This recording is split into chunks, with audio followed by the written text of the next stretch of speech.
And it goes on Leviticus chapter 18, verses 1 to 30. Last night I was just looking at God's will. And in 1 Thessalonians 4 verse 3 it says, "For this is the will of God, your sanctification." God wants us to become more like Jesus, to grow, to become more holy.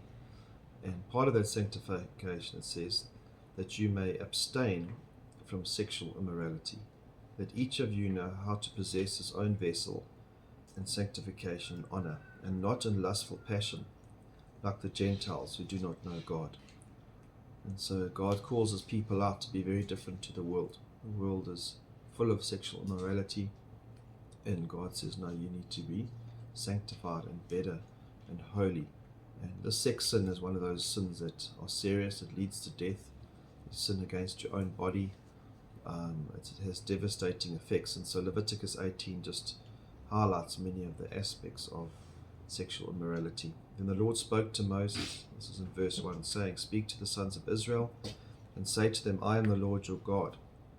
And he repeats that over 50 times. I am the Lord your God. I'm the one who's chosen you. I'm the Lord over you. I have called you out to be holy.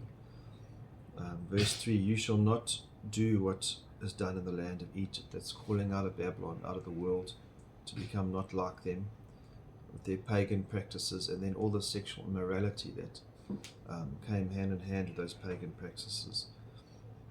I've called you, you shall not do what is done in the land of Egypt where you lived, nor are you to do what is done in the land of Canaan where I'm bringing you.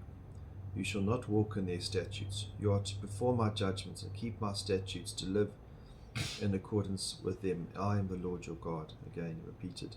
So you shall keep my statutes and my judgments, by which a man may live if he does them. I am the Lord. Again. Verse 6, "None of you shall approach any blood relative to his uncovered nakedness. I am the Lord." That uncover nakedness is a euphemism for sexual relations. "You shall not uncover the nakedness of your father," that is, the nakedness of your mother. She is your mother. You are not to uncover her nakedness. "You shall not uncover the nakedness of your father's wife. It is your father's nakedness. The nakedness of your sister, either your father's daughter or your mother's daughter, whether born at home or born outside, their nakedness you shall not uncover. The nakedness of your son's daughter or your daughter's daughter, their nakedness you shall not uncover, for their nakedness is yours. The nakedness of your father's wife's daughter, born to your father, she is your sister. You shall not uncover her nakedness. You shall not uncover the nakedness of your father's sister. She is your father's blood relative. You shall not uncover the nakedness of your mother's sister. She is your mother's blood relative. You shall not uncover the nakedness of your father's brother. You shall not approach his wife. She is your aunt. You shall not uncover the nakedness of your daughter-in-law.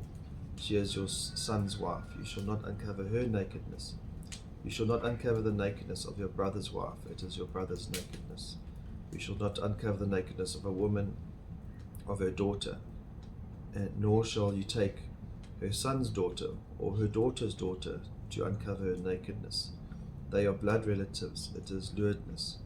You shall not marry a woman in addition to her sister as a rival while she is alive, to uncover her nakedness. Also, you shall not approach a woman to uncover her nakedness during a menstrual impurity. You shall not have intercourse with your neighbor's wife to be defiled with her. You shall not give any of your offspring to offer them to Moloch, nor shall you profane the name of your God. I am the Lord. You shall not lie with a male as one lies with a female. This is abomination. This abomination, homosexuality.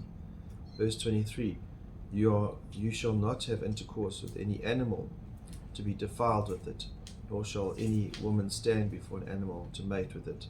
It is a perversion. It's bestiality.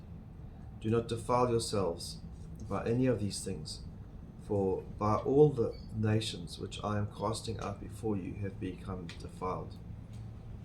For the land has become defiled. Therefore I have brought its punishment upon you. So the land has spewed out its inhabitants. And sex sin just has this devastating effect even on the land. And we know the land is cursed because of our sin. Verse 26, but as for you, you are to keep my statutes and my judgments, and shall not do any of these abominations, neither the native, nor the alien, nor the sojourners among you.